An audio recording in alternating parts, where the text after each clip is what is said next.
Hello, ngHouston. So tonight we're excited because we have Uri Goldshtein talking about GraphQL, and Hello. we also have on the panel Paul Bailey. Paul, say hello. Hey, how's it going? And Paul's the leader of the Python meetup here in Houston. And then we have Do you want me to? Huh? Go ahead. Oh, I didn't know if you wanted me to do the introduction now. Yeah, go for it. Oh yeah, so yeah, I run the meetup, PyWeb meetup in Houston, and I'm a instructor at the Digital Crafts boot camp here also. And I pulled you in because you just did a GraphQL presentation for your meetup, right?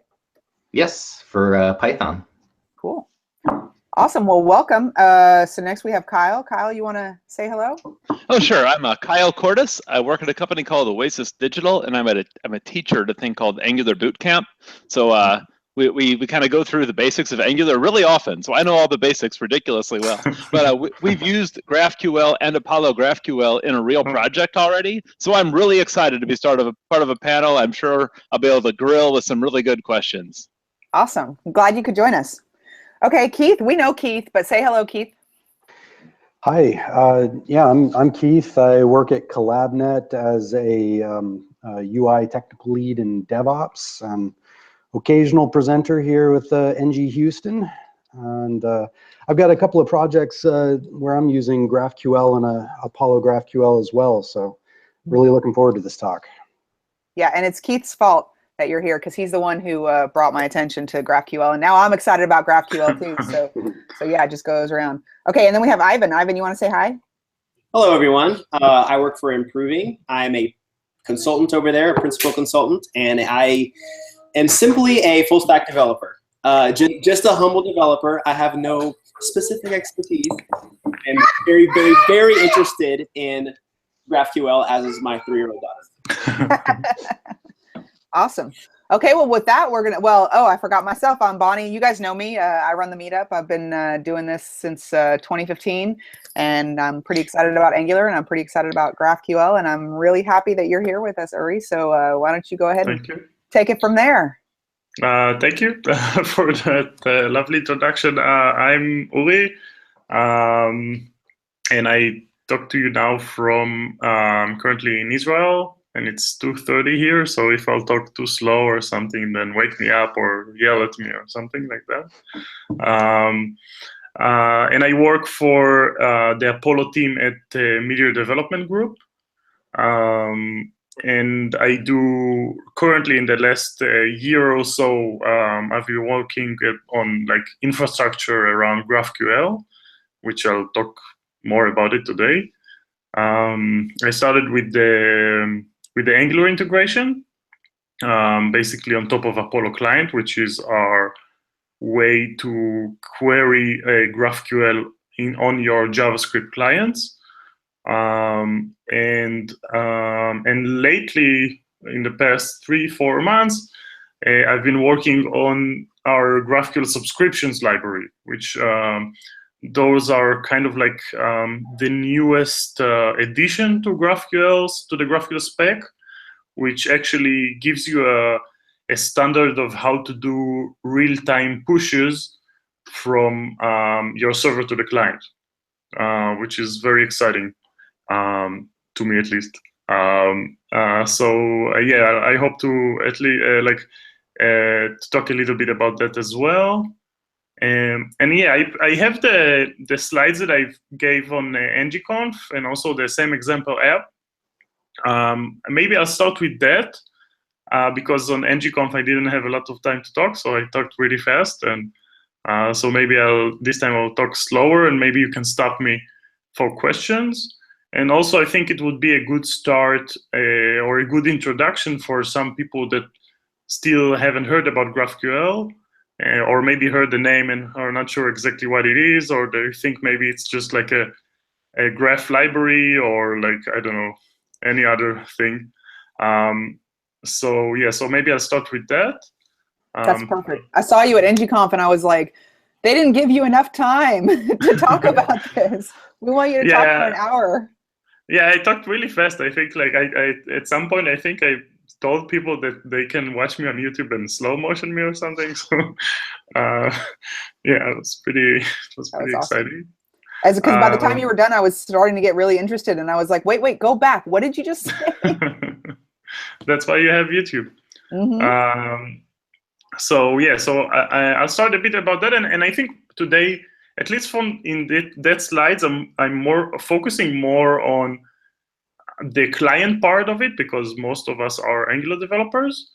But in the questions, like you can ask me about like the server stuff and the subscription stuff and like anything you want. So because it's also important to understand, I think, and also I think currently with the GraphQL implementations on Node, for example, it makes it pretty easy to actually write a server. So even if you're just a front-end developer, you can actually jump on GraphQL also on the server side, and I think pretty easily, or relatively easily. So I'll try to talk a little bit about that as well.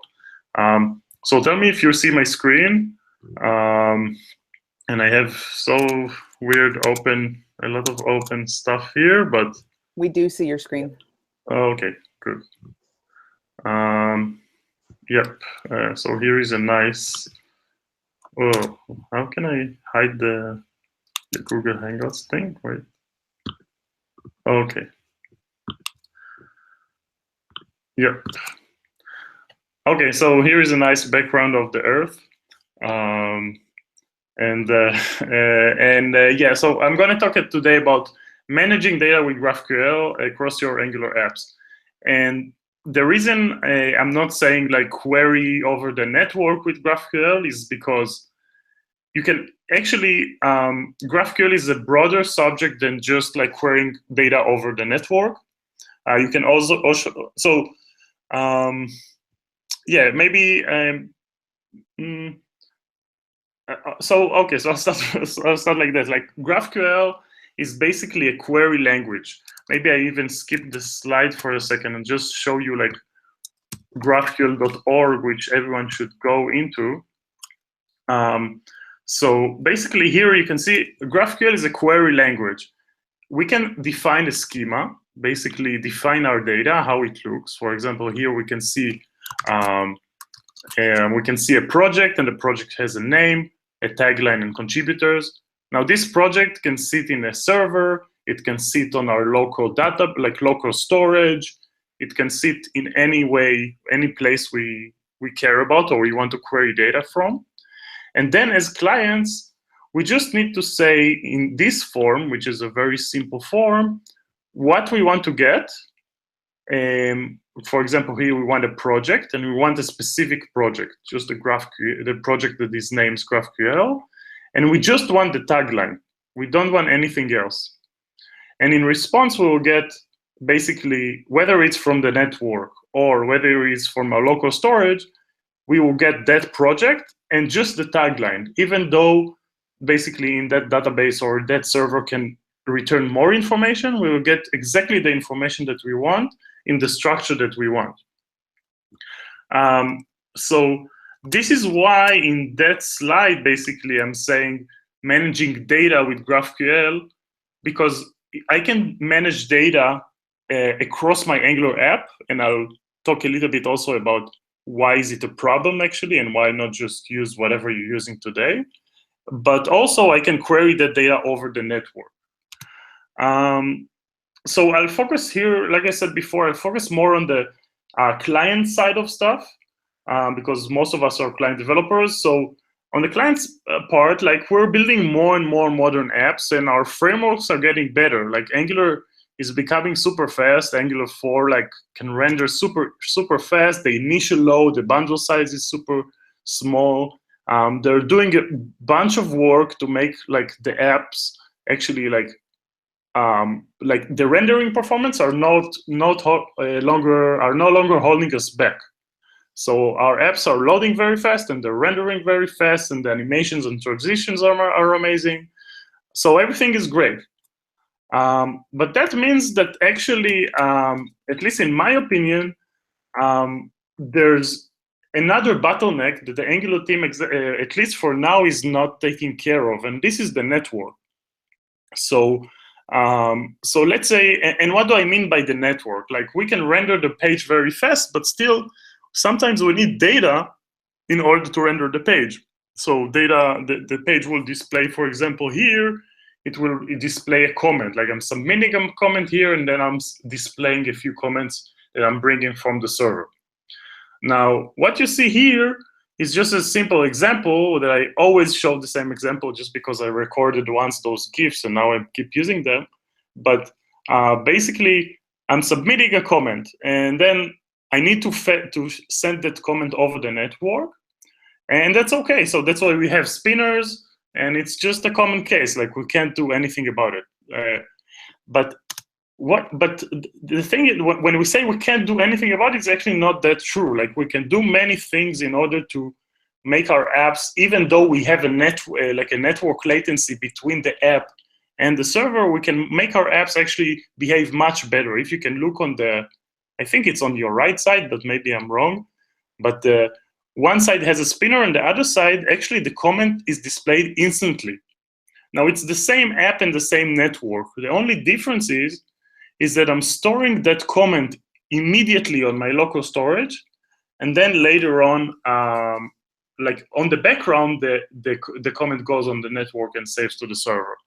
So this is just one example of how can we like make stuff actually in the network behave faster. And another example is here, where I'm navigating between, I'm going into a page, and then I'm going back to a page before. And again, I need to render a list of projects here, and then a list of comments. And it's okay, I'm fetching from the server, and then I'm displaying it. There's nothing I can do here. But if you look at again, comparing the same project, then you can see that on one side, everything is happening instantly. And the reason is because first thing, when we navigate into the page that we haven't went before, we actually can do pre-fetching. Once we hover over that comment, we actually fetch the data before we even clicked. And then when we go into that page, we already have the data there.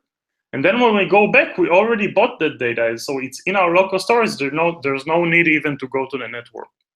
So those are just like few examples for how like the network is really, really important for us as Angular developers.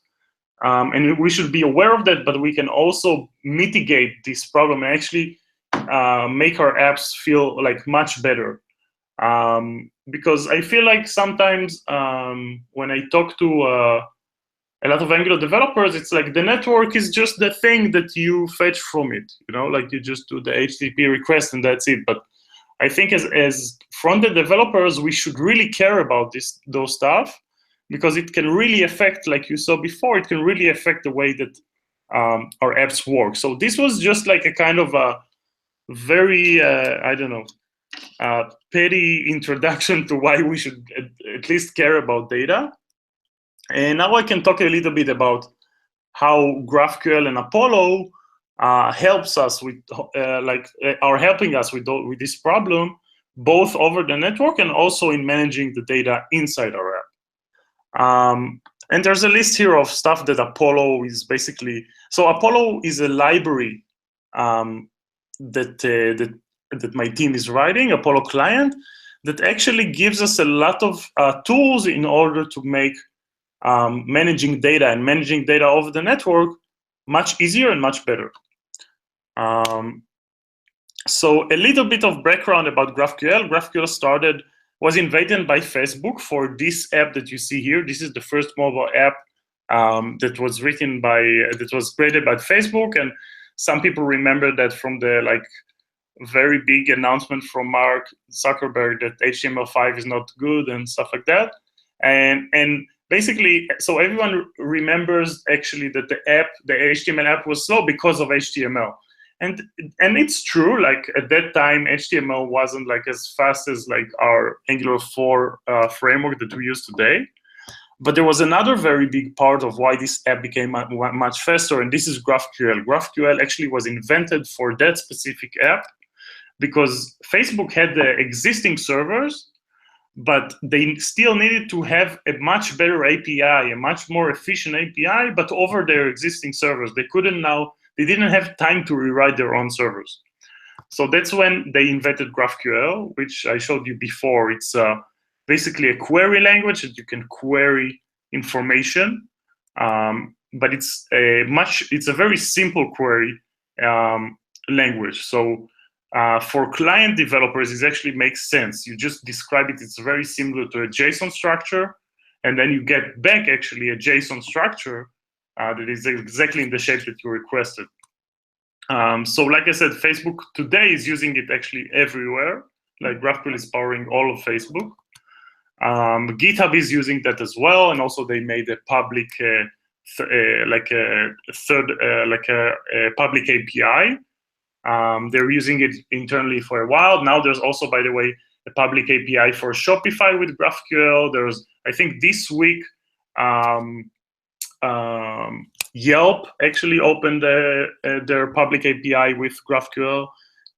So it's really happening, and a lot of the industry is actually moving into that. And there's many reasons why we see like more traditional companies actually using GraphQL, but maybe we can get to that in the questions part. This is just self-promotion that I have here for some reason, but yeah, you can check out some examples on my GitHub repo. This is basically where you can like, I don't know, follow me on stuff. Okay, so maybe I'll try to talk a bit faster, but basically, first stuff that we can do in order just to make our apps actually much faster is actually a very simple thing. Basically, send less network requests, because network requests are slow, and also send less data over those requests. So let's look kind of like, I have here an example app. Where is my Chrome? I had another Chrome.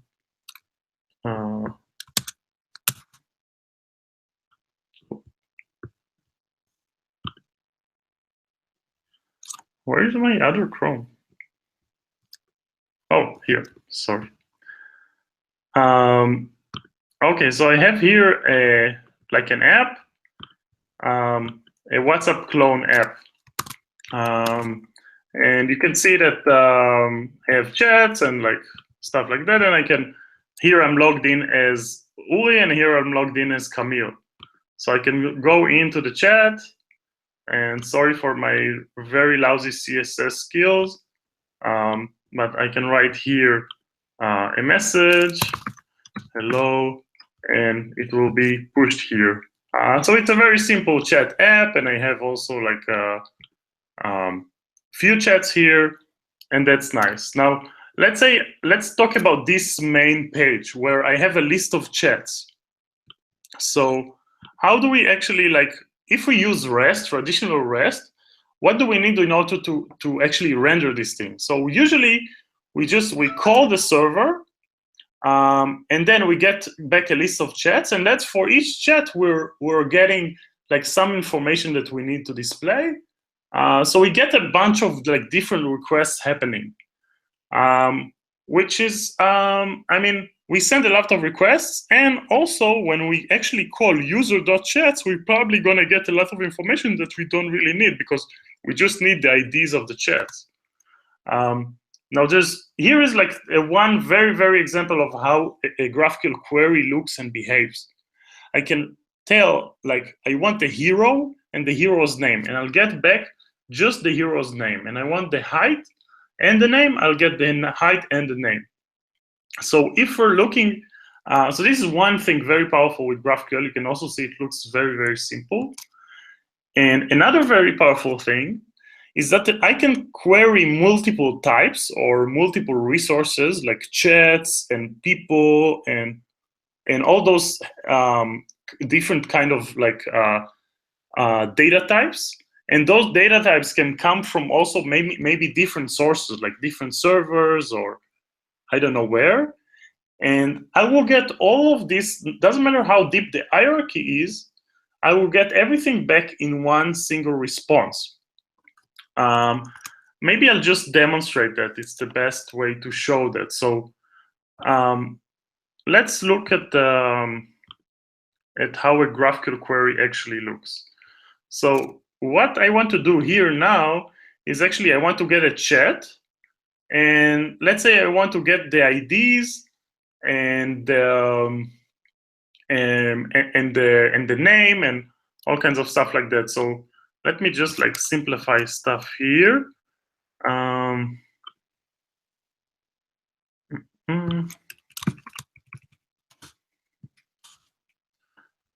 So let's simplify this thing and just query this thing. So I want to get all the chats first. So here I get all the chats and I get the IDs, but I can also query, let's say, the members. And for each member, I can query the name of the member. So I'm sending one request and I'll get back one response with exactly the structure that I want. And I can go deeper. So for each member, I can get their messages. And there for each message, I want the ID. And you see, no matter how nested this structure is, I will get this like I will get everything back in one single response. And more than that, I will get back the structure that I wanted to get. So usually, sometimes we query the REST server, and then we get a bunch of information, and we need to wait for all the information to get back. And then we iterate over this information in order to build it in the structure that you want to render into our apps. But basically, we don't need to do that here. We specify in this tree, very simple tree JSON structure, how we want the data to look, and we get the data. And we just need to put it in our UI, and that's it. So how do we actually put it in our UI into our Angular apps? So the only thing we need to do is actually to copy this thing. This is graphical. This is, by the way, something that you get for free with any GraphQL server. Like, nobody needs to write documentation. Nobody needs to write this tool.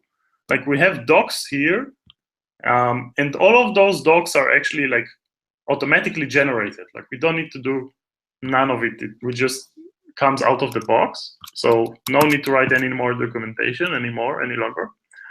And then, in order to put that actually into my Angular app, so first of all, I need to install. I already installed it, but I'll just like I need to install a few libraries. Like, I'll do npm install Apollo Angular, Apollo client, and I think GraphQL tag. I'll show why we need those three, but basically we need to install those three. Once I install them, it basically creates, I can basically create a simple one central service that will handle all the data for me. And we can call it a superstore, which I'll talk a little bit about later maybe. And it's pretty easy to configure. Like, if you want actually to look at like getting started, the best way to go is just like apollodata.com.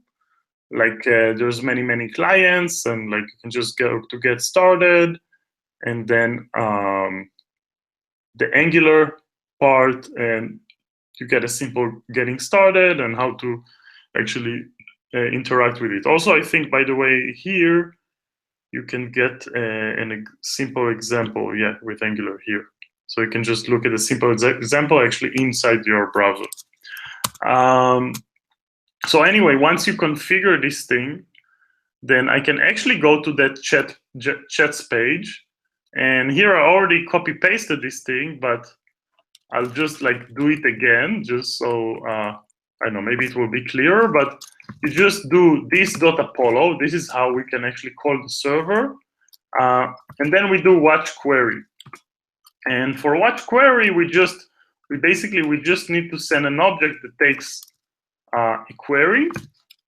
And that query actually, and here we just need to actually we're telling everyone that this is actually a GraphQL query, and then what we need to do basically is just copy this string or any other string that we want that is a GraphQL query and paste it here.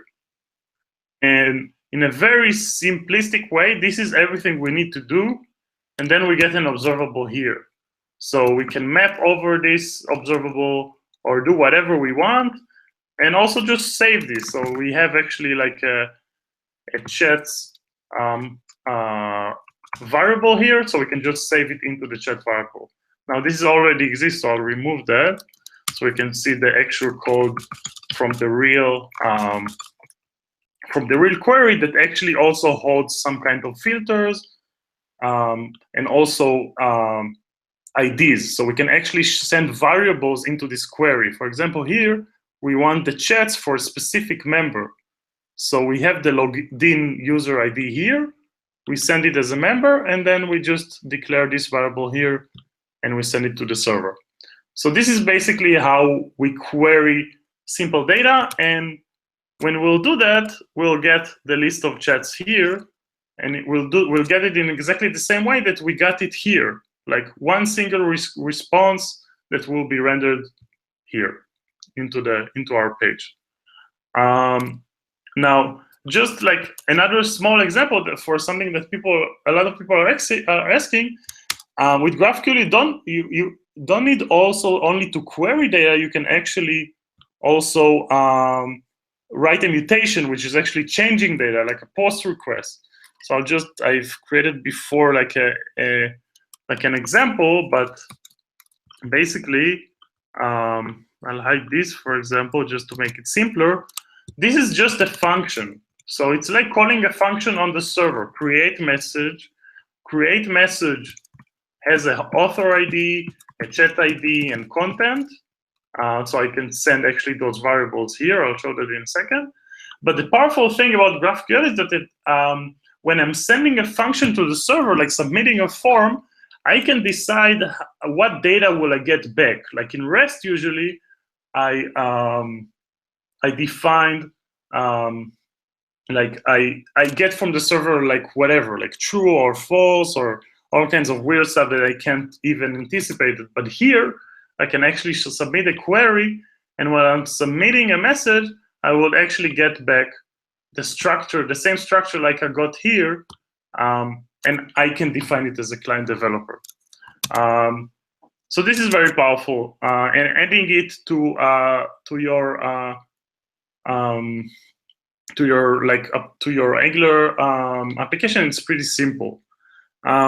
I have more to talk about, but maybe I can stop for questions because, yeah, maybe there's a questions already for those stuff. I'm not sure. I know that the people on the panel are pretty familiar with GraphQL, so I'm sure they have some more advanced questions. But we also have some people joining on the live stream that I think might not be as familiar. So, guys, if you're watching on the live stream and you have questions, then post them in the chat so we can get them in there. Because we will jump in with probably some more advanced questions here pretty soon. And I have some questions from Denny too, but I know you're going through the kind of the basics to get everybody caught up that might not be familiar with it. Mm-hmm. Mm-hmm.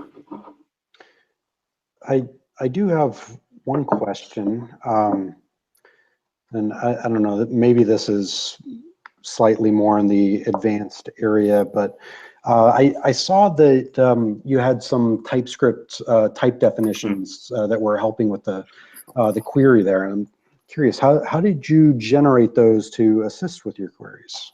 Oh, this is a perfect question.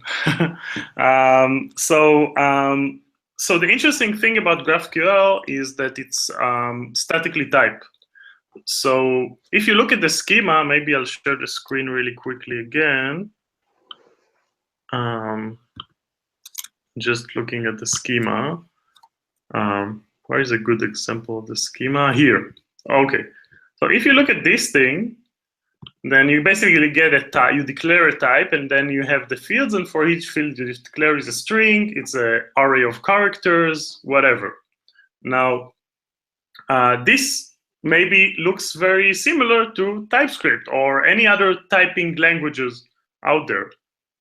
So and it's true, it's actually very, very similar. So what we can do is we can actually generate typings. We can automatically have a tool that looks at those, look at this, for example, schema, understand that, for example, a name is a string, and then this tool can go through all of our apps and look for all the queries. And when it sees a query, for example, here it sees a name under hero. So it knows that name under hero is a string. So now automatically it knows that this query should get back a name that is a string. So it can prepare automatically a query type that that fits this query. So let me maybe show it on the code, and then I'll show the two libraries that you can actually use in order to do that. So here you can see that I get here get all chat query dot result. This is actually auto-generated, and you can see this index.dts file. All of this file is actually generated automatically. It's a tool that goes through all of my code, finds all the GraphQL references, which it's very easy to find because we can put GQL here, for example, or we can also put it in a .GraphQL files. I think I have here an examples. Here you can see here .GraphQL files. And this let's say it's a Webpack. I'll show you those tools, but those tools are going through your code and analyzes those, compare them to the schema, and then actually creates those types automatically. This index.tts file.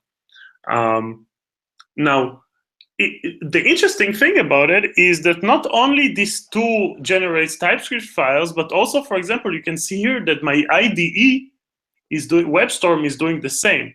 So you can see here there's a small Apollo symbol, which is very flattering. But this is actually something that my IDE actually understands. It has a plugin, or you can see here that those files will actually has the small GraphQL icons. And more than that, if I'm clicking on it, WebStorm is actually smart enough that if here I will add a field that doesn't exist on the server, I will get an error. And think about it, yeah, I didn't even, let's say I have a schema and the server doesn't even work. I'm just a client developer, and the team of server-side developers that didn't even started working, I already know that this is gonna fail. When we don't get it with REST, maybe even the first request works, but then someone changed something on the server and then it broke. But here, I think this is one of the most powerful things that we get with GraphQL. I can actually validate this thing in development.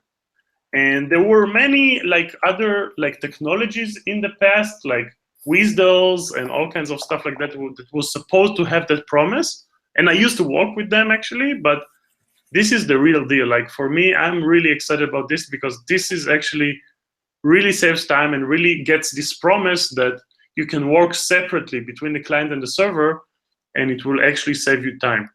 By the way, the IDE actually here has also a server. I can actually run this thing through, execute this thing across my server with variables and stuff. But this is just random stuff. So just I'll just point you to the CodeGen libraries. There's two libraries that I really like. One is actually Apollo CodeGen. Let me find this. Yeah, Apollo CodeGen. So you can see this library. It has CodeGens for also iOS, Swift types, and for Java. And for TypeScript and for Flow.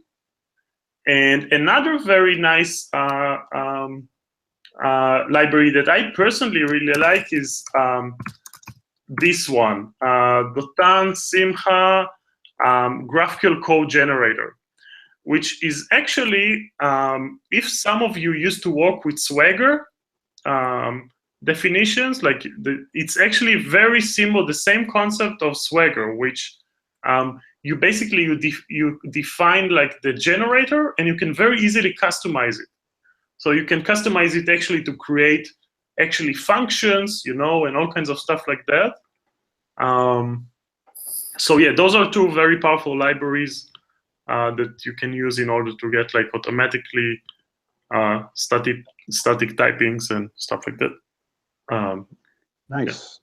And those, sorry, go ahead. So that helps you validate that in the editor that you're structuring your query correctly. I'm curious, does it also help with the results when you subscribe to some data and the object that you get as the results? Does the result only have the properties on it that you wrote a query for as well? Yeah, so that's the interesting stuff. So those tools are nice. First of all, just for example, did you get those TypeScript typings? Mm-hmm. So you know, you can tell basically your TypeScript or your editor or anything what's gonna come. But the powerful thing here is actually GraphQL itself. Like you will you will get always GraphQL itself ensures you that the query you wrote, you're gonna get exactly the same shape and typings back. Nice. So this is actually GraphQL. So interesting thing about that is some people ask a lot, like, should I use, like, isn't it the same as Swagger, for example, or OData or stuff like that? And the interesting thing here is that the protocol itself ensures you is typed. So basically, it's not like a tool over the protocol, but it's the protocol itself, and then you can build tools on top of the protocol. But the protocol itself ensures that you'll get the data in that structure. So it's much more powerful, and you can build all the same tools that you used with OData and Swagger just on GraphQL. So one thing that actually, the reason that I like the Dotan Simcha library actually is because one thing that he was managed to do is he took a Swagger schema, automatically generated GraphQL schema from it, and then you get a GraphQL schema, which is the one source of truth because it's over. This is the protocol itself, and then from GraphQL schema, because let's say an app that he used to work with before needed the REST API, the GraphQL schema generated Swagger typings that generated the REST API. Nice. So basically, you're just taking care of having one GraphQL schema, which is actually like very simple.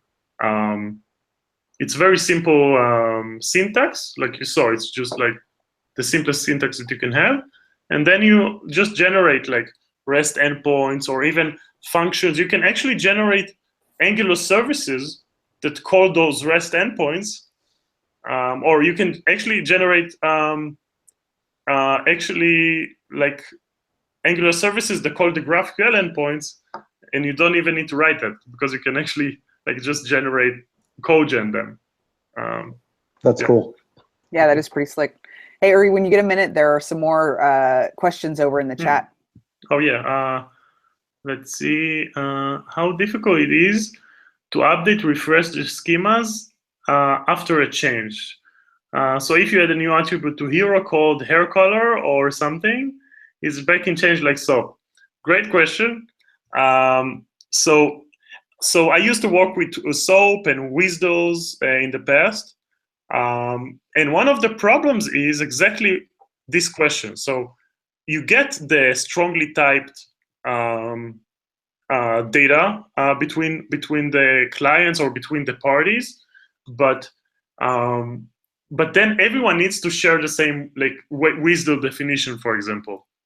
Once one field is changing, you need to send everyone a new version, and everyone needs to be aligned. With GraphQL, if there's a new field and the client doesn't need that field, the client doesn't need to know that there was a change. Nothing will break. Like, you can actually add fields as you go, and the clients just doesn't need to be aware of that. Actually, if you ask, like, Facebook is very proud of that. Facebook saying that basically they haven't really changed they still have clients from 2012 using the same API, which is very interesting. So yeah, this is actually something that is very powerful also with GraphQL compared to WSDOs and like other types of technologies. Yeah. So yeah, that's actually a very good point. Yeah. I like it more and more the longer you talk. Did you see that question from Lance? Wait, let me look. Oh, did you run into limitations with GraphQL? Also a good question. So one thing that is, let's see. One thing that, if you have a data, like your server exposes data that is very dynamic, that you don't really know what will come back, then sometimes GraphQL can limit you. But the nice thing about it is that you can write like most of your data in a GraphQL API, and then you can expose a REST API for like an endpoint that you don't know what you're gonna get back. But my like from my experience, like usually, if you don't really know what you're gonna get back, then probably you're doing something wrong. Like I'm not saying it's always like that, but it's a very rare cases that you actually running into that limitation. But you can always like have expose different REST endpoint for like a specific type of data. Another thing that sometimes I think people should be more aware of is actually, so because the clients can basically query the data that they want, they can run like all kinds of queries. You need to, like it's very, very powerful. And it can actually give the server tools to make better optimizations for data that the client actually needs. So if you use tools like Optics, for example, you can actually see what data the client actually needs, and then in the server you can optimize like your database queries or your fetches or whatever you do there. But you should also be, and there's tools to do that, but you should also be very careful when you write your server that you protect against, for example, like very nested queries that are about to like disrupt your server or something. Now it's very easy to do, then there's like tools out there that just like prevents you from doing that, but you should be aware of that because unlike REST, the client decides what it wants. From a schema, it can just invent a new field, but yeah, it gives more power to the client, but you need to be aware of that.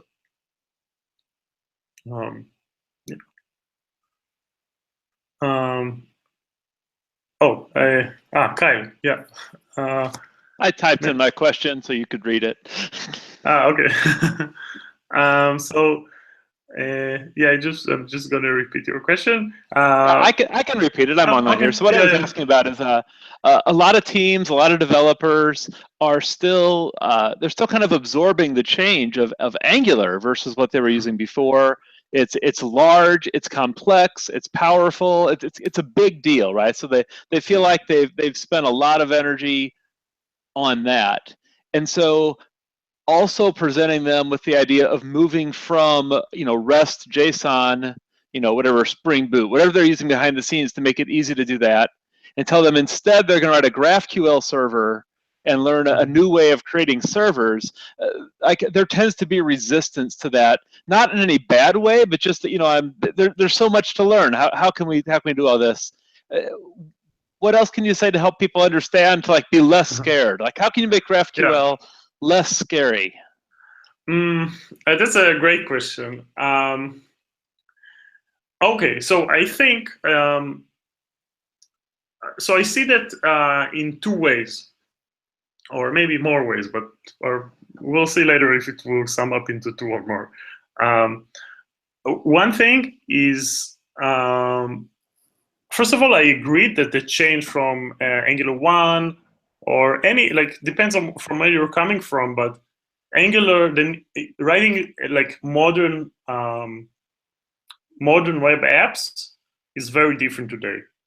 And I think the biggest change that happened is that everything is component-based. So, and it's a big mental change. Like, everything is a component now, and it's different. It's a different way of thinking about stuff.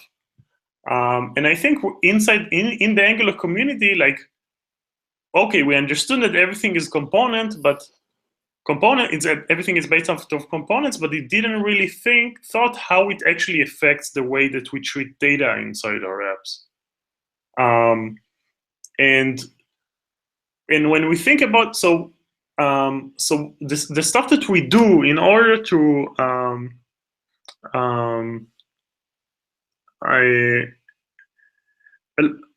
you know what? Maybe I'm jumping too far ahead. I'll talk about maybe a simpler thing. Right now, when we fetch data from the server, let's say with REST, then we fetch a lot of, like, maybe we call different endpoints, and then we wait for all those endpoints to come back. Like, maybe we have like different promises, and we somehow need to wait for all those promises to get back. And then we need to, like, build this data structure in order to send it to our UI. And this is a code that we do inside our Angular apps today. I think probably anyone who's written like a normal size app in Angular that calls REST endpoints, that basically a lot of the code that they're doing inside the controllers, or now the directives or the components, is basically something around fetching the data, structuring the data in some way, and there's a lot of code in there. Now, GraphQL actually gives you tools to do that for you. So one of the things I tell sometimes people is actually don't even use a GraphQL server. Actually write a GraphQL server with JavaScript inside your client. It sounds weird, but bear with me. And that server will actually sit inside the client, fetch those, like, all those REST endpoints, and then this GraphQL server will sync all those requests for you and build this structure for you.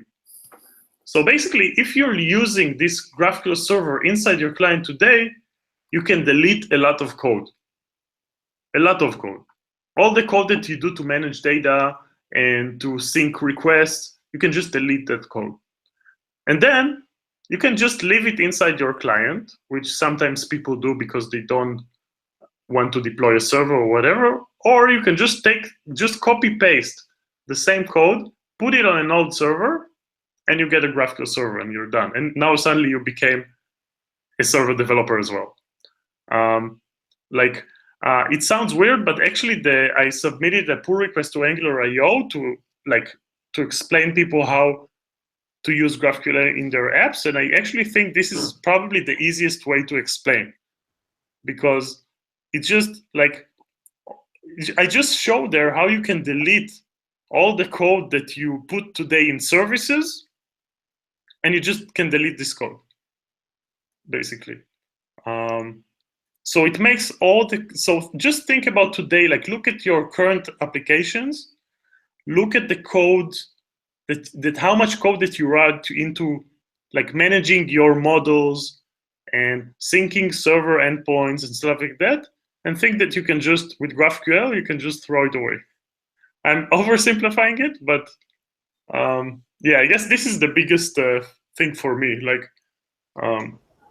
yeah.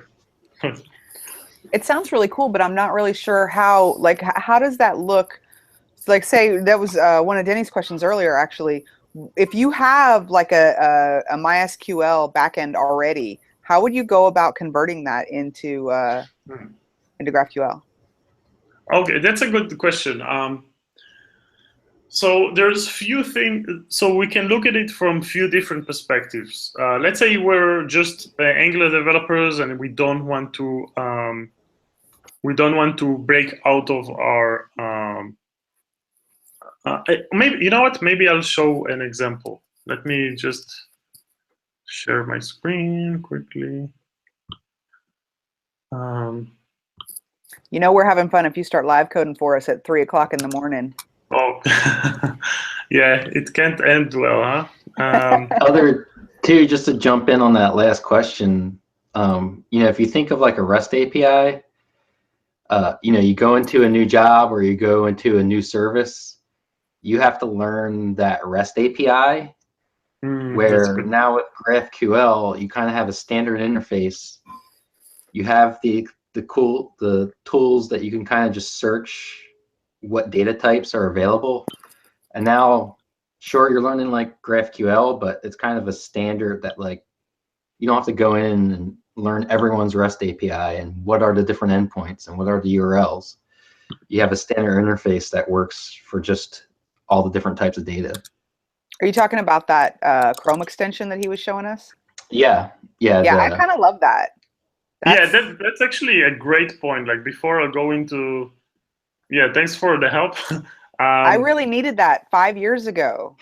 Yeah, I mean, you can go into a new job and like it takes you a month just to learn the REST API, right? Yeah.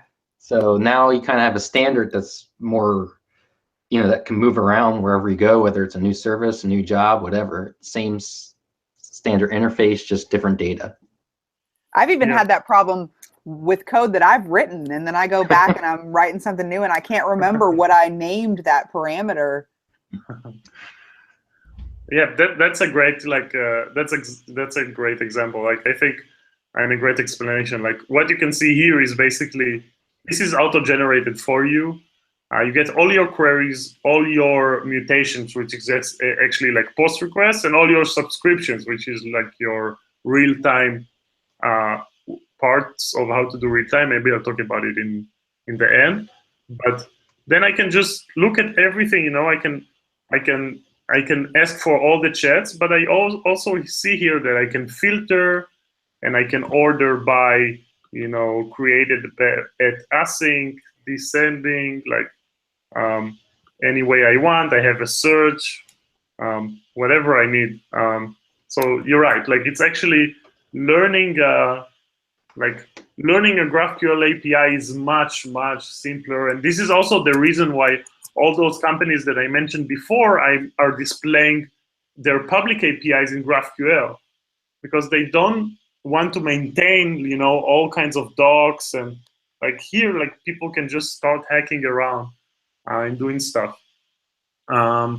Just so people would see like a small, very simple example of how to write a GraphQL server. Then I'll show it here. Can you make that text a little bigger on the right side? Yeah. This is not the text that I want to show, but this is the one that I want to show. Let me move stuff around. I have a comment while you're looking. People might enjoy.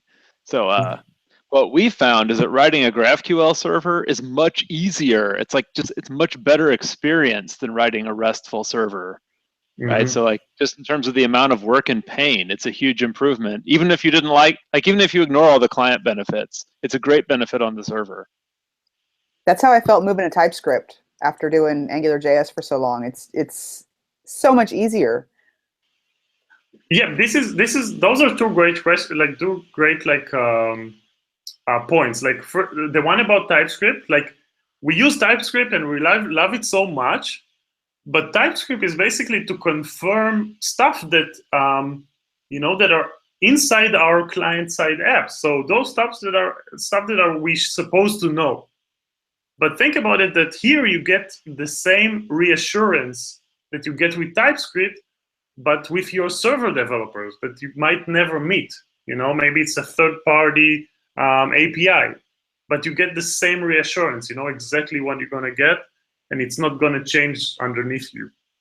And in terms of like easy to write GraphQL servers, then basically you can see here, basically this server, I'll delete this for a second, but basically this server can return, you can query heroes and you can query a hero. And the only thing you need, and this is how you write the server, basically. I'll also remove this thing here. You just need to tell the server how to fetch heroes and how to fetch a hero. That's it. So let's say if I have a database here, I can just do db.find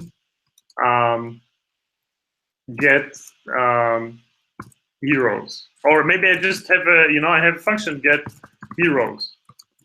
And that's it, return that, and you're done. Or here I can have return get hero with an ID, and the ID comes from the args, right? And that's it. And that's all I need to do in order to write a GraphQL server. And I'll just I revert it back. That you can see the code that I wrote here, which is basically just, if I have a search, I can actually search over it. And if not, I'm just returning the heroes. And it's all, here in this example, it's just an in-memory, array. But I can actually go here, and one thing that I can do is actually call my REST endpoint and do get heroes. I know you are heroes URL, I don't know, yeah, but you understand what I mean. So I can actually call my old server, but get back a GraphQL API. So I can do here any function I want. This is why actually GraphQL works with any technology, because this code here is just an arbitrary function. I can call an IBM WebSphere, or I can call a REST endpoint, or I can just call a database, or just calculate something in memory. So yeah. You're saying if we have, for instance, if we have a MySQL backend that's already built and we want to convert it over to GraphQL, we don't even need to do that, really. Is that right? We can just call it, we can just use it, leave it where it is, and then pull it into GraphQL and then work the magic. Yeah, the whole idea about GraphQL, how, what I said at the beginning, that how GraphQL actually came to be, is that Facebook didn't want to rewrite their whole servers. So this is why GraphQL works the way it works. GraphQL is a thing that's supposed to give you a modern API, a really great API for your apps, without changing your server. You can use anything. If you're working in an old bank and you have IBM WebSpheres or mainframes or I don't know what. AS400. Yeah, that's fine. You don't need to change. You should at some point maybe change them, but you don't have to. So, yeah, unfortunately, I had the pleasure of working with those stuff for many years. But this is the most exciting part for me. I used to work with a lot of enterprise. I used to be when I started my career, I used to be an enterprise developer, and then I moved on to the exciting new world in the web, and I work with Meteor, that everything was on WebSocket and super fast and reactive. But what for me is amazing about GraphQL is that I can actually use all the shiny, fancy technologies and offer them actually to companies that are, they can't rewrite their servers now, and they shouldn't. It works. So why change? I love that. That is the big win for me right there, by the way. Biggest win. Anyway, sorry. Continue. No, you're fine. Yeah, no, I totally, I can't tell how big of a win for me it was, because for me, it kind of aligned the place that I was coming from and the new place that I'm in right now with the cool open source stuff. Now I can finally bring all those benefits back to the places that I used to work with, and I think this is actually a huge change when you can go to, the large industries and actually offer them stuff that that they can actually use, and it's actually beneficial without telling them, oh, all those stuff that you wrote for 40 years, just throw it into the bin. Like that's not going to happen. Like all that legacy code that took you years to build. Yeah. Yeah, we're just gonna scrap it, start over, make some new code. Yeah. So when you do that, when you were in the code a minute ago and you did that REST, and you pull that heroes right from the REST, and you can pull that from something that's already there. So is it just going to pull the whole thing? Like, I know that it reduces the number of network calls and it kind of bundles them together, but how does it just grab everything and hold it, and then, or how does that work exactly? Like if you have something on one view that just gets one thing, and then you have another thing, it's going to bundle them all together. When does it go get it? Does it get it once and hold it? That's a great question. So GraphQL is built. There's an execution engine for GraphQL. So for every basically language, you have an execution engine. So the main, when Facebook released the GraphQL spec, they also released GraphQL JS. Now Facebook doesn't use Node servers. They have their own, like I forgot the name of this thing, like this very powerful PHP to C++ thing. I don't know, or now they have another thing. I don't remember, but they don't use JavaScript. But they released a JavaScript reference implementation that you can basically see. It mimics the way that the GraphQL execution server works inside Facebook. So now you have GraphQL JS, and you have for Python, and you have for .NET, and you have for Java. And those execution engines, what they do basically is, so you saw that we write our servers in terms of resolvers. Like every type and field, you write a resolver. A resolver is basically saying how to fetch this data. But then the execution engine gets a query, and the query is just parts of the data. And then it reads the query, understand the query as queries AST. AST is like, you know what AST is, like basically a language that describes the query. And then understands the structure, and then it knows when to call each resolver.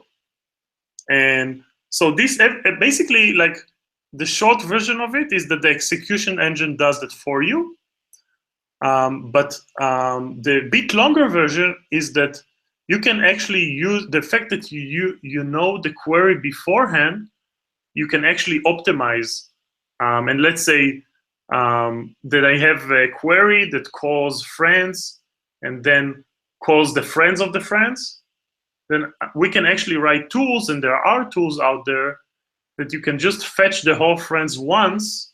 And if I already called friends, it's some place in the query, I won't call it again. So I'll do a simple caching for it, or all kinds of stuff like that. So the short, simple answer is that if you just start to write your GraphQL servers, you just don't need to worry about it.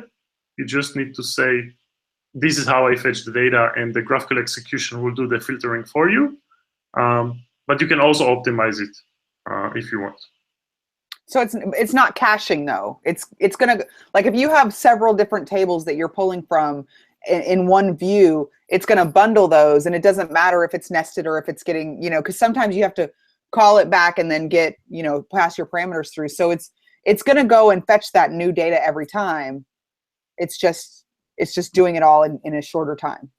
No, but actually you can, like, there's a library called Data Loader that is actually for exactly like doing that, like batching and caching. So if it sees that I'm like in one query calling the same resolver again and again, it will actually like call that resolver only once.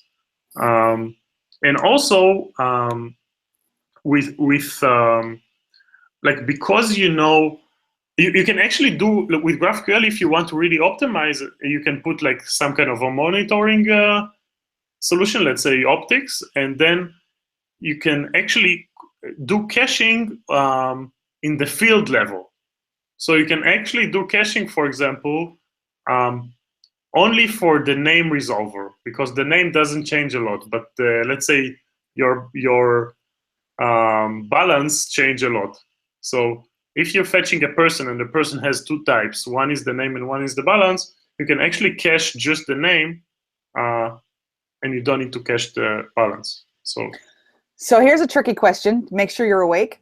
If you have the caching, then what happens to the observers? Is it going to figure it out? Like if I cache something because I want it to be super fast, right? And then it goes, I have this observer. If something changes on the server, it's going to pop up and interrupt the cache and give me the brand new stuff. Yeah. Like so magic? this is. So no, like what you can do, like one thing that actually we do in Apollo is we write tools also to help you do like caching for GraphQL servers, because this is actually like a very common thing that people need. But basically, like when you think about caching, what you said is basically doing invalidation for the cache. So currently, like you can just do it in the same way that you do it for regular caching. For example, you can say that specific mutation, so specific post request, actually does invalidations for specific fields, and then you won't get caching anymore, or you will you will invalidate the cache, and next time someone queries, it will query it again and populate the cache again. So I think that's a good answer for Denny's, because Denny had the question about the caching and the resolvers. So Denny, you should check out Data Loader. And do you know where there's documentation, which is a good segue into Kyle's question too about documentation examples. Do you know if there's documentation? Well, there's got to be a Data Loader repo on GitHub, right? Yeah, and the cool thing is that Lee Byron, the person that actually is the manager of the GraphQL team and also created Data Loader, has in the repo he has a video that is actually does a code walkthrough for the Data Loader library, which is really cool. I think he has the same also for GraphQL.js, and this is really cool. Like you should really watch it. Like it's a really good video. And I think you should also check, like if you're interested in that, I think you should also check optics, because then you can actually look and see. I think before you actually go and cache stuff, you should actually measure like your performance, and then actually solve the things that you really need to solve. Like one thing that we see, the most common problem that we see is actually not caching, but just running all the resolvers asynchronically. We see, like what we see usually with first times optics users is that they have like this long list of like things that a lot of queries that depend on each other, but they don't really depend on each other. So once they're just making everything asynchronically, everything becomes much faster, and it's a matter of like 5 to 10 minutes sometimes. So yeah, I think anyway in performance you should probably first measure and then like find the right solution. Sometimes when we're learning things, we like to do things the hard way. Yeah, that's true. Sometimes I write this whole long, complicated thing, and it's like 20 lines of code, but it works really well, and then I figure out a way to do it in like 3 lines of code, and I'm... That's a good point. Then you're just blown away. Yeah, but then I get so happy when the same thing works with 3 lines of code. It's like the shorter it is, the more I feel like a rock star. I think, Kyle, you had a question up there. Is there a good online example for GraphQL? Yeah, this is the specific kind of rough edge that we've walked into trying to introduce people to GraphQL. We feel like GraphQL, and especially with the Apollo stuff on top of it, is like it's better than you can understand it will be before you see it, right? So like we've been through making it work, and we see this just great, amazing benefits. Really fantastic. But when trying to explain that to somebody, we're kind of waving our hands around, trying to explain how you know, trying to like give like you show somebody like a trivial example of a resolver and like a trivial example of a client that just populates like 3 fields or something, and like that's not enough to fully see the benefit, right? Because I mean, if you're just writing a single endpoint, that was already pretty easy, and if you're just writing a table that has 3 columns, that's pretty easy. And I'm just wondering if are there any more advanced, like bigger open source programs or examples that, you know, big enough to really see the benefits? So one thing, I'm not like, you probably saw that, so it probably means that it's not enough. But there's the GitHunt example. So the GitHunt example, like you can go to githunt.com or like just Google GitHub GitHunt or Apollo GitHunt and get to the repositories. It's basically, it's the same example that I show the GIFs of it in my slides. Basically, it's like GitHunt for GitHub repositories. Now, the nice things about it is that the client queries, there's many, like, I think it's a good example because first of all, you query 2 different data sources. You query a local database, but also you query the GitHub API. But the client has no idea. The client just like queries data, and it can do joins between like your database and GitHub, which is really cool. So I think this is probably a really good example because there's many things there in that example. You can also, there's a subscription example there, like how to do real time. There's query co-location. So that means that the queries are actually sits inside the components. So you don't need to do, I didn't have a chance to talk about it here yet, but basically you don't need to manage your own Redux or NGRX. You just put the data queries inside your components, and like Apollo Client takes care of that for you. You have you have a feed of data there, so you have pagination, how to do pagination, for example, how to do prefetching. So there you have a lot of like features from Apollo, both on the server and the client, that I think is a good example. That's all in the GitHunt repo? Yep. Maybe I'll. Hey, Kyle, we're waiting for you to finish your Oasis Digital Scalable Enterprise Angular, and then we're going to look at your example, and that's how we're going to do it. Yeah. I've been watching that issue. That's what it's for. Answer everybody's questions they always pound us with. I can't imagine the questions that come in if you make something as impressive as Apollo. I'm sure you get just a very large number of incoming questions. Yeah, I tried to post actually the GitHub Angular into the YouTube chat, but for some reason it didn't work. I don't know why. It won't let you put in it won't let you paste a URL. It's some kind of security feature or something. It's not very helpful. You know what we normally do with these meetups, Uri, is after the end when we're done, whatever we talked about, if we can remember, we'll tweet it out. And if you tag ngHouston, then I'll retweet it, and then everybody can see the links from there. Okay, cool. I also posted in the chat. But yeah, cool. Yeah, so I think this is a good example. And actually, this is a good maybe a point to say that I'm looking for more contributors. So if anyone wants to share examples, wants to share a tutorial, maybe like help me skim through some GitHub issues, make reproductions, like anything that you want, like I would love help. Like I think the Angular repository is actually a really good place to start contributing. Like even if you're not like a very experienced developer.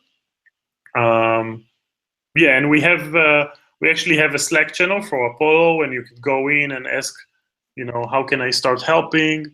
And we have a weekly contributors club where people are coming and we're like working with the community. Yeah, so anything that's missing, we would love your help with getting more examples and more, fixing the docs and stuff like that. My dad always used to say, you come up with an idea of something you want, now you have to make it happen. Yeah. You asked for that feature, get in there. Yep. So we'll be very welcoming, and if you'll help us, I don't know, we can give you anything you want, t-shirts, whatever. we're very proud of the fact, I think, a bit before we released Angular Apollo Client 1.0, we measured and we had like almost 500 contributors. Wow. And actually, most of the code in the Apollo repos is from, like, most of the code, like in a very large percentage of it, is from contributors and not from us. And we are very proud of it. Like, we think that that's actually one of the strongest point. It means that the code is readable and people can contribute easily, and this is a very important thing for us. Like, sometimes we favor like a more readable code that is easier to understand, that like a very super optimized code that nobody will ever be able to contribute to, and actually nobody needs. So yeah, that's very cool. Anybody got more questions? I have a couple more questions, but I'm seeing if you guys want to jump in there. Ivan, you're pretty quiet tonight. Paul, Keith, you got anything? I'm looking. Oh, I forgot to. Quiet at work. I don't know. What? I said I'm only quiet at work. Yeah, I mean, I'm just, one of those boring enterprise developers. So I've got, there are still RESTful web services, but I'm definitely, the big takeaway for me is the GraphQL on the client, right? And I think that there's a selling point there, and eventually we'll have the server, but it's a nice transitionary point for those types of companies. So I don't really have any questions per se, except with some of these legacy apps, actually, you might have Java or .NET or C++ or something like that, where you might want to propose a GraphQL server. And you mentioned some of the code gen earlier on. Mm-hmm. Apollo is just a version, right, of all of this stuff. So are there any kind of, I guess there are generators out there for pick your server-side language, right?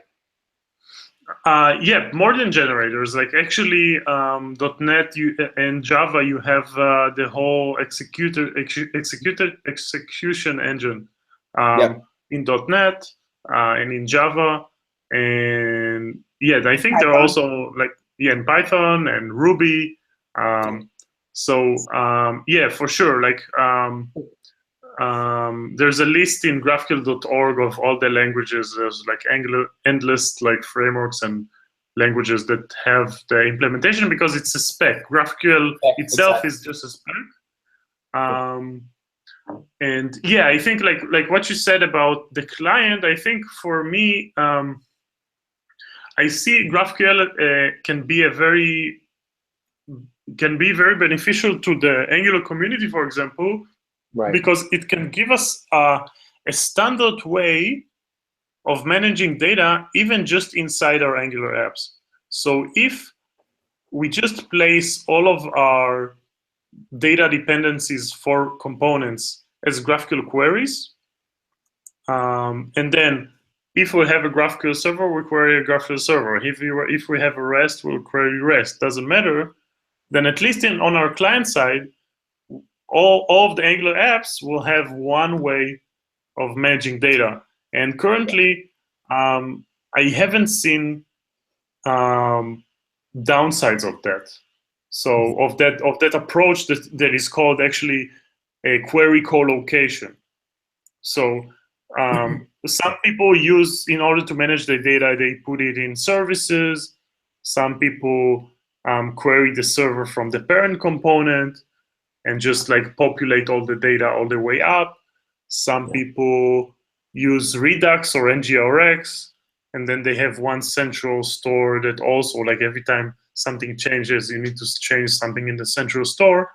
But when you look at like the biggest component-based apps, for example, Facebook, then the way they do, the way they use manage data in their apps, in component-based apps, is actually they put the data dependencies in a static way, GraphQL, inside or next to the component. So you get, first of all, you get the benefits of shared data, like a shared store. Apollo client actually uses Redux, but it's like a super Redux, because it's also, you don't need to care about this Redux store. You need to, if you're developing your component, you change the queries next to the component. It's like all encapsulated. So I think even if we want to use GraphQL for the server, this is just that is like beneficial enough for everyone to just start using GraphQL. Cool. I've got one question about that. In the Angular world, we've been kind of drilled for a long time to try and take that type of logic and well, requests for data and put it out into services. So I get that there are advantages to putting your GraphQL or your queries there into the component. But what would actually be some of the downside of putting that into a service instead of the component? So first of all, actually Apollo itself is a service. It's a service that encapsulates a store. And when you import Apollo into your component, you actually import the Apollo service and use it. The difference is that the dependency is static inside your component. The downsides of that, I think, is more of a mental,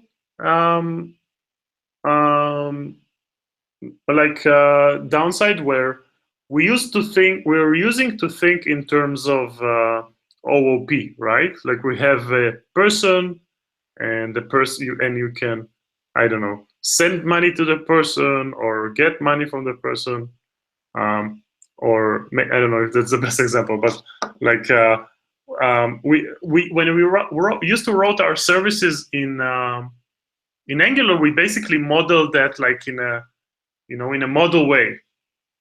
And I think Ember is doing like a similar thing as well. But I think that that is easier. Like if you look at Firebase is super easy, right? Like you have a model and you can push to that and you can retrieve data from that, and it's easier mentally.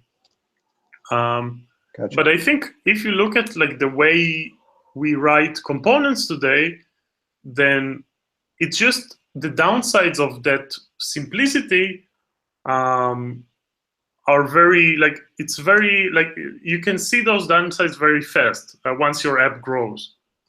Because suddenly, if you change, like if you just, everything is a model and a service, then you have one central place that every time you change it, everything that's dependent on that is like all the components that are dependent on it are getting broken. So I guess, so the thing is like that, like the model way is maybe for some people more simple, because my opinion is because we just were used to that. Sure. And we were taught to think in that way. Mm-hmm. But I actually think that the model should sit on the server and not on the client. And the client should actually like think in terms of components and just like what each component needs.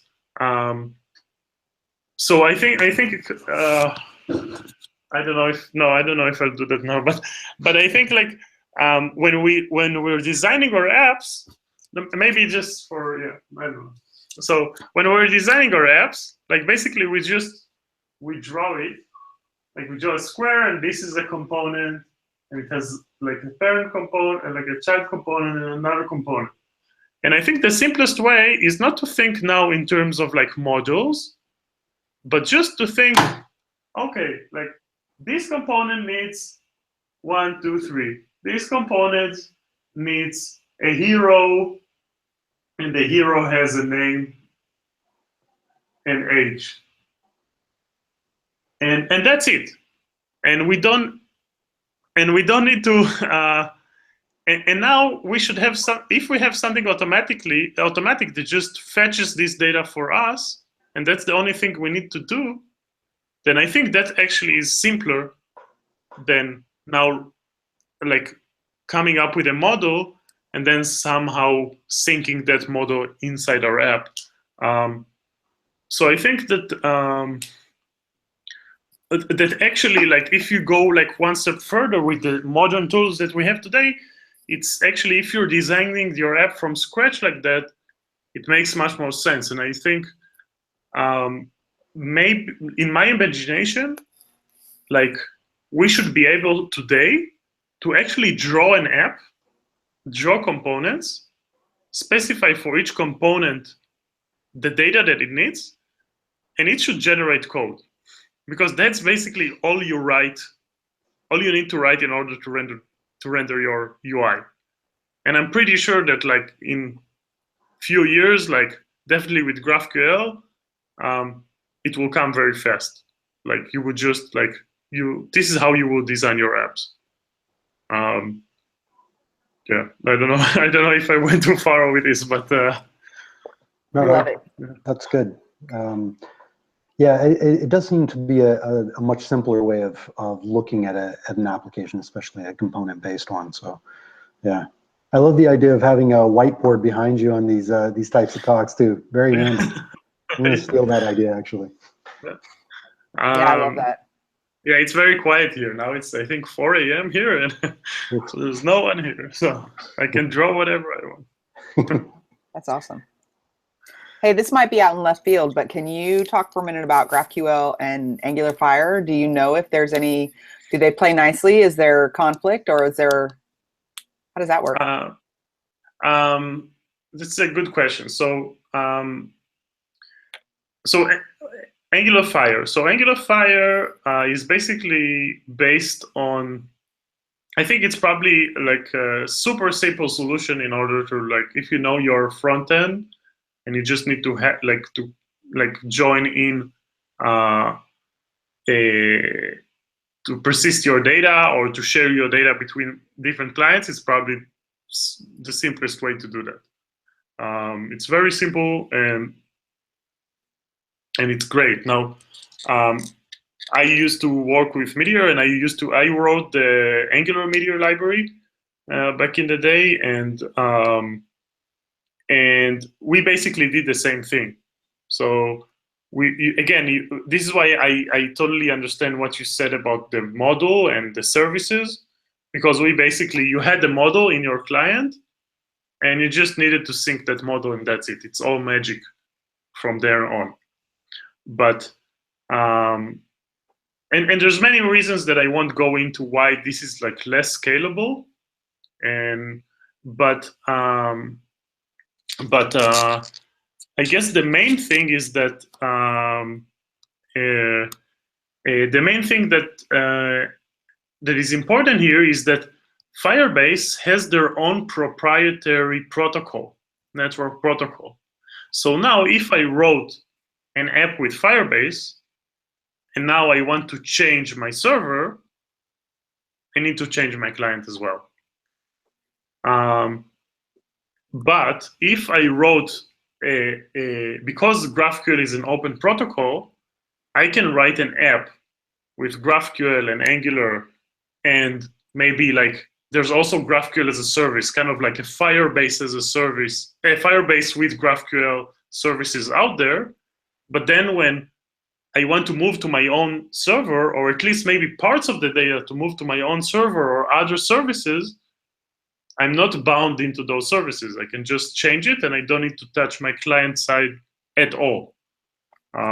So there's two, like, if people want to like just try a Firebase-like solution, but it is based on GraphQL, which is like an open protocol. There's, I think, the two main companies out there are graph.cool, which is a cool name, and scaffold.io. And they're basically GraphQL as a service. So you specify your GraphQL schema, and they generate a backend for you, which is it's very cool. And they also have all kinds of like other tricks. Like some of them you can also run some functions. Like Firebase has like cloud functions, so they have it the same like on Lambda. And also they expose third-party libraries, third-party APIs to your schema if you want. So if you want now you want to just add to your schema the Slack API, you just add it, and suddenly you can you can just query the Slack API and all kinds of stuff like that. So they're really cool, but I think the more and like you can get up and running like really fast. But I think that the best feature for like that they have is that you're not bound to them. Like if you want to leave tomorrow, you're good to go. Like you can just like take your front-end app and move to another solution, and it will work. I actually love that because and I don't know, I myself, and maybe I do this just because it's easy. I really like Firebase, and I've used it on a couple projects, and I'm so familiar with it that a lot of times if I'm spinning up a development project and just kind of framing everything out, I'll just throw up Firebase just to use during development. And then maybe we have something more permanent that we're going to put in as far as a database or something the client has specified that they want to use as a database. And actually, I was just talking to Chris about that last week, and like, how are we? So we have Firebase just because the Angular Fire is so easy, but then we want to have those observables that we've created. We might want to transfer them over to something else for production. And so it sounds like GraphQL would be perfect for just making that easier, so that there's less code that we have to rewrite, and it's just going to be a smoother transition. That's awesome. Exactly, and like one of the great things about Firebase is live queries. Like why Firebase is so easy is because live queries basically is a very powerful concept that basically means that I'm subscribing to a part of data, and I'll get like the deltas of the data or every time it changes. So let's say if I have an array of 6 values and there's a new value, I'll get only the 7th one. Now, this is very powerful and like very simple, but it's also much harder to scale, because for the server, whether it's Firebase or your own server, in order to know that it needs to send just the 7th field, it needs to know what the client holds.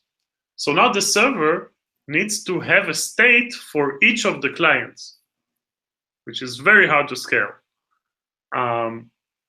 So this is why live queries are really cool, but there's not a lot of like really big production apps that use live queries. Really big production apps like Facebook or whatever other or any other basically large production apps that want to have real-time abilities use a model that's called PubSub, which is basically you subscribe to events, and then every time this event happens, the server push a message for you. And the server doesn't know if you have that message or not. The client needs to decide, oh, I just want that message, and that's it. Like, let's say there's a new message in the chat, I'll just store it, and that's it. But maybe the client says, okay, I got a new message, but I don't have all the messages, so I'll just query all the messages again. So it's the responsibility of the client. Maybe I'm digging in too deep here, but basically what I'm saying is that with GraphQL subscriptions, you can have real-time benefits that are also very scalable. And that if you go and your app now grows into a Facebook scale, you can actually use the same API, GraphQL subscription API, and use it like in huge scale with Redis and MQTT and RabbitMQ and all kinds of stuff like that. Yeah, so if you want to build like a future-proof thing, then I think GraphQL subscriptions makes more sense. Yeah, and maybe just one more point about that is that There's also in GraphQL, there's live queries, which is a very, very experimental thing, but it happened. There's people actually doing that. And the main person that is doing that is also from he's one of our community, and he has a library called GraphQL RxJS, which is a very, very cool library that basically streams GraphQL live queries with RxJS across your network to your clients, which is very, very powerful.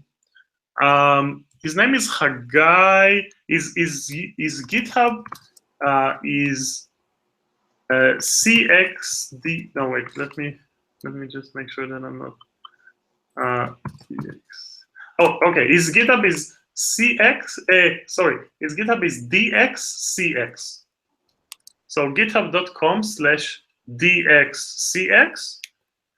And you can see the GraphQL RxJS library there. And this is very, very cool. And I think it's also very interesting for Angular developers, because Angular developers, they know RxJS, they understand it, it's more popular in the community, and yeah, we kind of love RxJS. I just actually one of our meetup guys, Reggie, introduced us to RxJS, and I started using it. I love it. So now I love it. Hey, I'm gonna go and find that DXCX GitHub link, and I'm gonna post that. And in the meantime, Stephen wants to know if you could talk about WebSockets for a minute. Yeah, of course. So WebSockets. So WebSockets. What do you want to know about it? The answer is yes, but as it relates to GraphQL. Yeah. So WebSockets is basically you can open a socket between a client and a server, for example, and you can send messages in real time, and it's very efficient. And most people most people think about WebSockets only when it comes to real time, which is natural to think. And we have that. So currently, the way we use GraphQL subscriptions is that you have your server that has a pub sub model, and you can use Redis for that, or use MQTT, or whatever you want. But then from the server to the client, we open a transport. And the main library that most people use today is our WebSocket transport. And until very recently, or even until today, people use that for GraphQL subscriptions. So they open a WebSocket between client and server, and then they send a GraphQL subscriptions, subscription messages over that WebSocket. The interesting thing here is that we build the implementation in a way that you don't have to use WebSocket. So you can actually change the transport into SSE, for example, or into MQTT, a queue messaging transport, or something that, again, one of the community members is working on. You can actually send those those subscription messages over FCM, the way you push, do push notifications over mobile, which is super efficient. And you also get great guarantees, because Google and Apple are running queue services for those. So you can use WebSockets, but you can use any other transports. But the interesting thing also is that now there's a PR that's coming from one of our community members, which will probably land next week, and maybe even this weekend, that basically, if I'm already opening a WebSocket, I can also just now send just regular queries and mutations over that WebSocket. I don't need to now send other HTTP calls just for regular fetch, but I can send everything over the WebSocket because it's already open. And WebSockets, compared to HTTP calls, if you already have a WebSocket open, it's much more efficient. Yeah, so I don't know if that was the question over WebSocket, but yeah. I was going to say, Stephen, did that answer your question? But we have a little bit of a delay on there, so. But I thought that was a very good answer. Does anybody else have questions for Uri? I think we're running out of questions, guys. I never thought it would happen. I can think maybe on questions. Well, I got to the Firebase question. Denny had a question. One of the questions from Denny's email earlier was about data synchronization. Does GraphQL facilitate data synchronization? Between what and what? I don't know. Denny, are you still there? Yeah, it's hard on the chat because there's a little bit of a delay. So we okay. Yeah. Data synchronization. Yeah, I guess so. Like, I guess, does that mean like maybe conflict resolution type algorithms? Like, yeah, like I think it goes back to the. Oh, Denny said for online and offline mobile apps. There we go. The chat caught up with. We have like maybe a half a minute or a minute delay, so it's kind of tricky sometimes. But yeah, he's talking about online and offline mobile apps. Okay, I see. So that's not about GraphQL itself, but for the client. So Apollo client. Now, Apollo client has, like in Apollo, we have basically three clients. We have Apollo client, which is the JavaScript client. We have Apollo iOS and Apollo Android, which iOS is the native Apollo client, and Apollo with Swift and Java. One thing that we're working on now is we basically, what's the best way to explain it? So we work with Airbnb on that, and Airbnb has they're using, like, they have native mobile apps that are using React Native heavily inside their app. So they might have one page that is rendered with a native, and then another page that is React Native. Now, what they want is actually for those two pages to share the same local store.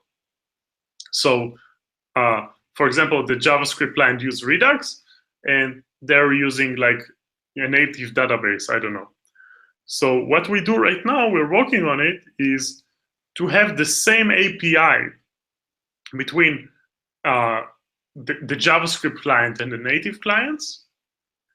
And then we can have the same features between the JavaScript client and the native clients. And one of those features is actually offline support. So you can add, or we call it a persistent store. So we're now working on like the designs. Basically, we already have like something. We hope to release like the designs themselves very soon, so the community will actually be able to help us like implement that. But I think we're gonna land on those like we already published a blog post about that 2 weeks ago.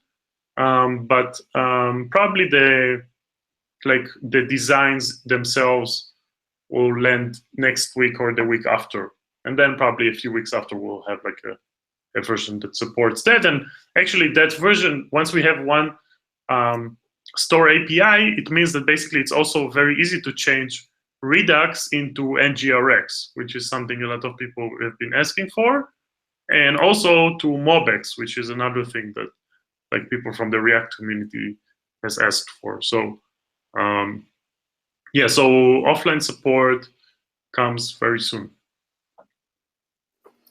I love this. This whole I didn't even know about GraphQL a month ago, and now the more I look at it, the more I'm excited about it. So it seems very easy.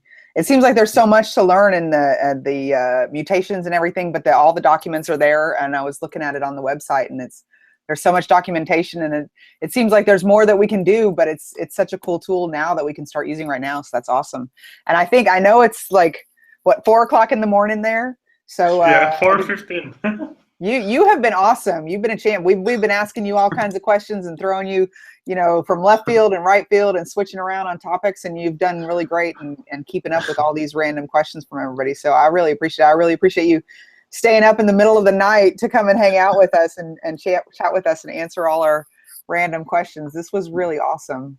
Yeah, it's fun. Thank you for inviting me. It's really, yeah, really fun. That's been cool. Well, I'm looking forward to talking to you more going forward, and I wanted to mention again when we're wrapping up that it would be great if you guys want to get involved with this project. I think Apollo is very open to contributors or helping, and some of this stuff, even if you're a beginner, even if you've never done any open source, reach out, offer to help, start out with baby steps, and it seems like a lot of these guys are really very encouraging and patient with beginners. So if you're worried about, you're just not expert enough, you don't have to be an expert. You can jump in and get involved. And it does seem like the code is pretty easy to read. So that's a really good opportunity. And we'll have to watch Kyle's enterprise scalable app for some more big examples of GraphQL. That'll be cool. See who comes out with an enterprise example first, because I think there are so many good ways to use this code. It'll be fun to see what develops. Panel, Yeah. You guys have any more questions, comments, anything? I think someone is talking and is muted. Ivan, you're muted. Ivan, you're muted. Nope, you're gonna have to use sign language. You're not muted, but we can't hear you. I'll just add that not only like everything you said is like exactly what I wanted to say. Like you can come and just be part of the community and in the Slack channel and ask questions, or just like and come help. But also like I keep for years now I keep my Gmail address, my personal Gmail address, public on my GitHub profile. So if you just like, you feel, I don't know, you don't want to ask, you think like you're going to ask like a very silly question or whatever, you can even just email me and contact me, and I can help you in any way you want. My GitHub is github.com/Urigo. It's like URIGO. That's awesome. So, yeah. And one more thing, and I know we're wrapping it up, but just one more thing I want to mention, because especially when I started doing development, there were years, guys, years that I was doing. I was teaching myself Angular, and I never talked to any other developers, and so I was doing development all by myself for a very long time before I started getting involved with the community. And I got to tell you, the whole Angular community and the Apollo and all these guys they're so nice. So definitely don't hesitate. And one new trick that I've learned, and I kind of don't want to tell anybody because I want it to be my trick, but I'm going to tell you guys anyway. Go to the Slack channel. Apollo has a Slack channel, and a lot of these open source projects that are so cool, and you come out with something that's brand new and you're excited about it and you're not trying to wrap your head around it, go to the Slack channel, and it's crazy. Yeah. Sometimes you can get lucky at 2 o'clock in the morning and find somebody there. If you have questions, if you're trying to implement these tools, and it's just not working, go to the Slack channel and ask, and there are people. And Apollo has a Slack channel, and will you tweet that out? And I know you've probably tweeted it before, but if you'll tweet it and I'll retweet it, and anything else, any other resources that you've mentioned that you want to tweet out there so that everybody can go look at them later. Yep. I mean, I guess the main one link that then inside it goes to all the other links is apollodata.com. But yeah, I'll tweet that. And, there's the link to the Slack channel there, and to our blog post, which actually we invest a lot in our blog. In our blog, like I would like really suggest to read everything there. Like it's probably the most, by far the most readed GraphQL blog, because we just from the start we blogged about everything we do. So yeah, like when we even at the beginning of the blog we had no idea what we were doing. So as we learned, we like blogged about it. So yeah, it might be helpful for people to read that. That's awesome. Well, thank you so much. I really appreciate you coming. I really appreciate GraphQL. It's a really cool tool, and we like it a lot. I think everybody's pretty excited about it. And I appreciate you staying up in the middle of the night and coming to chat with us and tell us everything we ever wanted to know about GraphQL. So thank you so much. Yeah, thank you so much for having me. It was a great pleasure. Thank you. And thank you, panel. Paul and Kyle and Keith and Ivan, thank you all for joining us. And thank you for everybody on the live stream. And we will see you guys next week. Thank Cool. you. Thanks, guys. Bye-bye. Bye.